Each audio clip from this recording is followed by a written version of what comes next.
Good morning mga kalapatids! Welcome back sa ating channel sa Robly TV. Araw ngayon ng linggo mga kalapatids, abangan di tayo. Ang bitaw ngayon mga kalapatids ay sa Tuguegarao. Tuguegarao mga kalapatids, from Tuguegarao papunta dito sa kulungan natin. Nasa 323 kilometers yan. Nirelease yung warriors natin sa Tuguegarao mga kalapatids ng 6:25 ng umaga. Estimated darating yung warriors natin dito sa bahay natin ng mga bandang 10:54 AM. 1 to speed yun mga kalapatids ha. Dalawa pa rin yung kinarga natin. Maganda pa rin yung mga nangyayari. Yung warriors natin, dalawa, si Salpok tsaka si 2.0. Kaso nga lang, ang malungkot na part dito, parehas na sila butas, hindi na sila live parehas. Pero, ang importante, umuwi pa rin sila. Kaso nga lang, naka-cut off sila mga kalapatids. Naka-cut off nga lang sila. Pero si Salpok, in-entry natin yung sa 4 laps. Sa 4 laps knockout. Tapos, si 2.0, naka-entry naman yun sa Patibayan 1, Patibayan 2, at Patibayan area. Kaya, ang importante na umuwi yung kalapati natin mga kalapatids kasi may pag-asa pa rin naman tayo makakuha ng premyo if ever umuwi sila sa Santa Ana, Cagayan. Mag-clock lang silang dalawa. Yun lang ang importante sa atin mga kalapatids. Kailangan mapauwi natin sila sa Santa Ana, Cagayan. Pero, wag muna natin isipin yun. Ang isipin muna natin mga kalapatids, itong Tuguegarao ngayon, kung makakapag-clock ba sila or makakauwi ba sila mga kalapatids.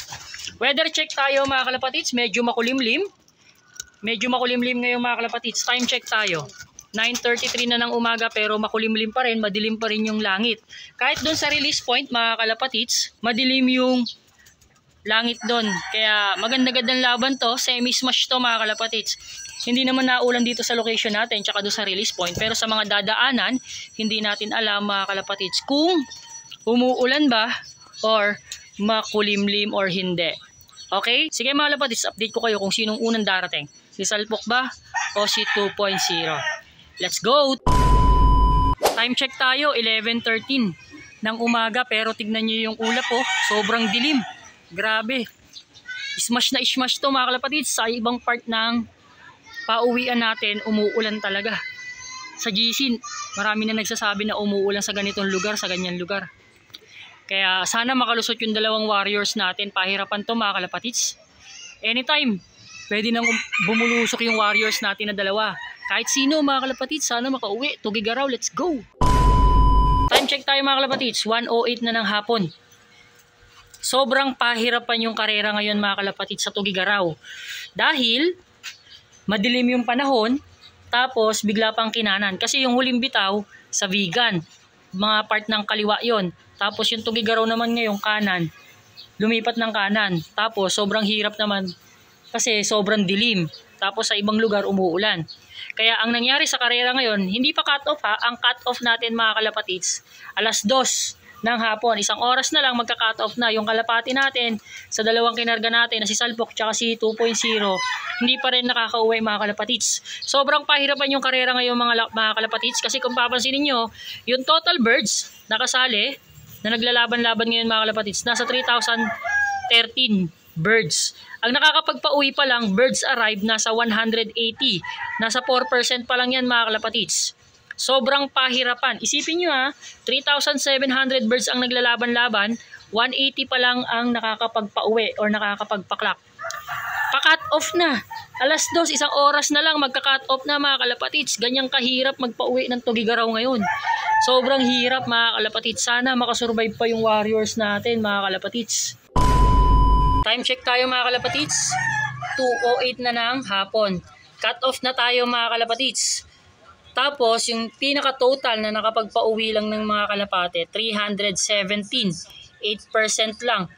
Sa total birds nakasali na 3,713, 300 plus lang ang nakapagpauwi mga kalapatids. Sobrang pahirapan ng Tuguegarao. Yung kalapati natin dalawa, wala pa rin. Natsugi na mga kalapatids. Si Salpok tsaka si 2.0. Natsugi na mga kalapatids. Tsugi sa Tuguegarao. Hindi na nakauwi si 2.0 tsaka si Salpok. Pero hopefully makauwi pa rin sila kahit ngayong araw mga kalapatids. Kasi naka-entry pa rin naman sila sa Patibayan. Yung Patibayan kasi mga kalapatids, sa final lap yung nangyayari. Sa final lap sa Santa Ana, Cagayan, basta umuwi lang yung kalapati mo na sa tamang oras, paparte tayo sa premyo mga kalapatids. Pag hindi talaga sila nakauwi, ngayon hanggang bukas, magmo-move on na tayo mga kalapatids. Focus na tayo dito sa second natin, yung pang north naman natin. Focus na tayo. 7 piraso yung pang north natin, yung pang proper north. 7 piraso, ito. Tapos, saan pa ba? Ito. 3 naka-BBC yan. 3 naka-BBC, tapos 4 na KFPR mga kalapatids. Yan. Yan yung mga pang bouncy natin. North mga kalapatids, pang bouncy natin yan, 7 piraso. If ever mas magkanda leche-leche, yun nangyari sa atin ngayong summer. Meron tayong pang bouncy agad, 7 piraso. Di tayo nakapagpaklak sa Tuguegarao na tsugi ang kalapati natin mga kalapatids. Kaya bawi tayo. Darating na north, ngayong north, proper north, winter north. 7 naman yung ipanlalaro natin. Abang-abang kayo, 7 naman to, 7 mga kalapatids. Sana may makalusot sa atin dito sa 7 piraso na to. Mga kalapatids, dumating na yung isang warriors natin. Si Salpok. Dumating na si Salpok mga kalapatids. Fresh from Tuguegarao, kaso nga lang ang malungkot na istorya, cut off na. Cut off siya ng 30 minutes mga kalapatids. Ang cut off natin, alas 2:07. Dumating siya ng 2:37. Cut off siya ng 30 minutes tapos naglimlim agad Sige mga kalapatids, dito ko natatapusin yung video na to. Thank you for watching. See you sa next vlog natin. Ingat mga kalapatids. God bless.